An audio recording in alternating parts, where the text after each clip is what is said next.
Okay, since you stuck around to the end of the video, I wanted to give you a bonus.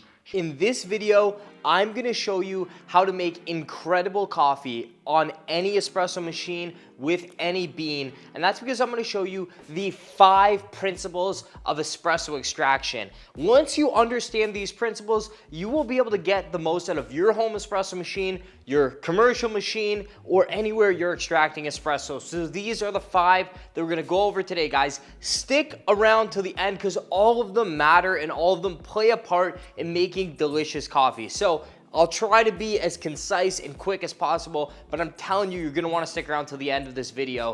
All right, so before we get into the 5 principles of extraction, let's actually talk about what we're experiencing in the cup when we speak about espresso extraction. So this is a simple espresso extraction curve. I've seen a lot of baristas and trainers use this, and I love this framework. Very simple to get across. We have sour and salty. This is when a coffee is being under extracted. Now there's a variety of things that could make a coffee under extracted. We're gonna talk about it at each step, but this is kind of the sour salty range, which usually means the coffee is under extracted. Now, we have this beautiful Goldilocks zone in the middle, which is what we're aiming for, which is sweetness, delicious espresso. That's what we're going for. And then finally, if we're over extracting coffee, we have bitterness, we have dryness, and overall an unpleasant experience again. So number 1 here, we have surface area. Now, this is controlled by your grind. As you go finer on your grind, you increase the surface area of the coffee that the water is coming in contact with. So when we increase the surface area, we have a greater extraction potential, which means there is now more coffee that the water can extract. If we have a greater extraction potential, remember guys, the potential for greater extractions. If you have a coffee that is bitter, hollow, it is being over extracted. To bring it back, you need to increase the potential of extraction. So you need to make that coffee a bit finer when we're talking about surface area. There's other factors as well, we're gonna get into it. But generally speaking, finer, larger surface area, greater extraction potential. Now, if we have a sour coffee, we might need to go coarser to reduce the surface area, reduce the extraction potential, so that we get back into that Goldilocks zone of a perfect extraction. So this is all controlled by your grinder, guys, which is why your grinder is probably the most important part of your entire coffee setup. Surface area is number 1, guys. Once again, controlled by your grinder. And here's a simple framework for you to think about it the next time you're extracting espresso.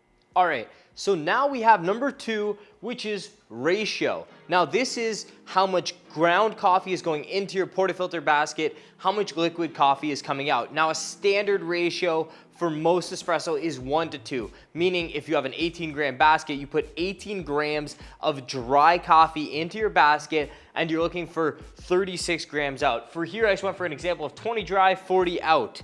Now, this would be an ideal ratio. Now, an under extraction might look like I have 20 dry in and I'm just pushing out 20 out. So a 1-to-1 ratio. That might be a very under extracted, sour, bright, crazy, salty shot.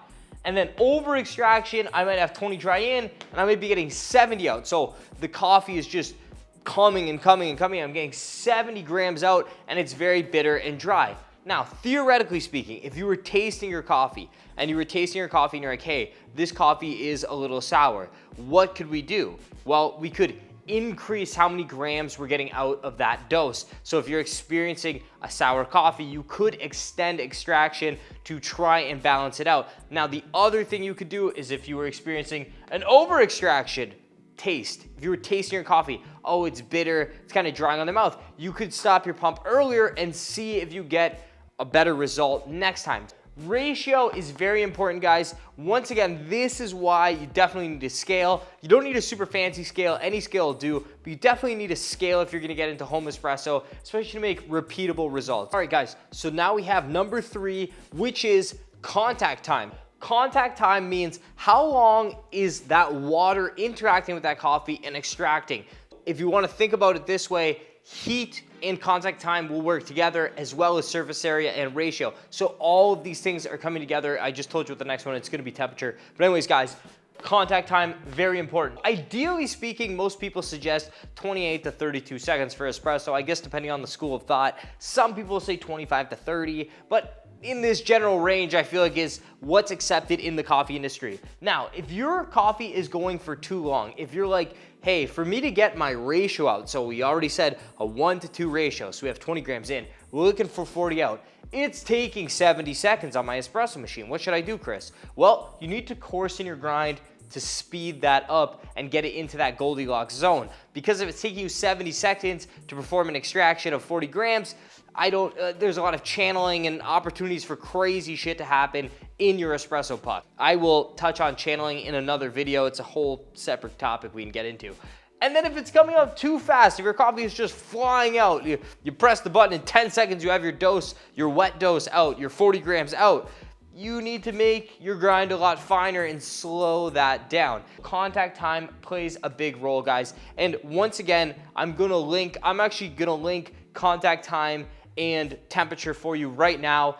Before we get into temperature, think about cold brew coffee. Cold brew coffee, we have cold water interacting with grinds. And now because the cold water does not have a lot of energy the way hot water does, what happens? We have to leave it with the coffee for 24, 36 hours to get an extraction from it. And that is why contact time and temperature are linked as well.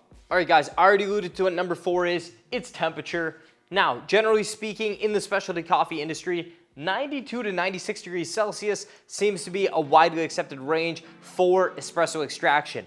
Now, for reasons that are outside the scope of this video, darker roasted coffees tend to need less energy to extract what we want out of them. Lighter roasted coffees tend to use more energy when we're doing an extraction. We'll get into that in another video. It's outside the scope. Today, just believe me. 92 degrees Celsius water has slightly less energy in it than the 96 degrees Celsius water. If you think about heat being energy, it is extracting at a greater rate as we get hotter. If you have a coffee that is over extracting and everything else seems to be right, you could investigate temperature. And if you have a coffee that's under extracting and everything else seems to be right, you could investigate temperature. And in that case, under extraction, you would heat it up. Over extraction, you would cool it down.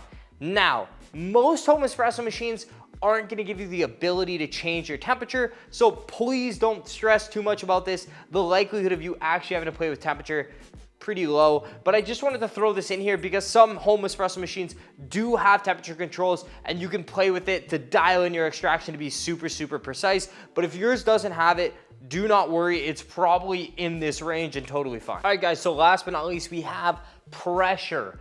Now, 9 bars is the Goldilocks zone that you want your espresso machine to be creating. You want 9 bars of pressure. There's a variety of different ways you can test this. There's tools that go inside of your group head and can tell you how much pressure your machine is pumping out. Now, if you have issues where your machine is over pumping, if you're like, hey Chris, wouldn't 10 bars be good? Wouldn't 12 bars be good? Well, here's the problem. When there's that much force, the coffee is gonna do what we call channeling, which means that the water is gonna find its quickest ways through the puck and it's gonna blow these channels in it, and then you're gonna have very small contact area because the coffee is going through these channels and it's over extracting the crap out of the little coffee that it's actually coming in contact with. If water finds a very fast route through with over pumping, it'll result in channeling and it'll result in an over extracted tasting cup. Technically, the actual puck would be very under extracted, but that is,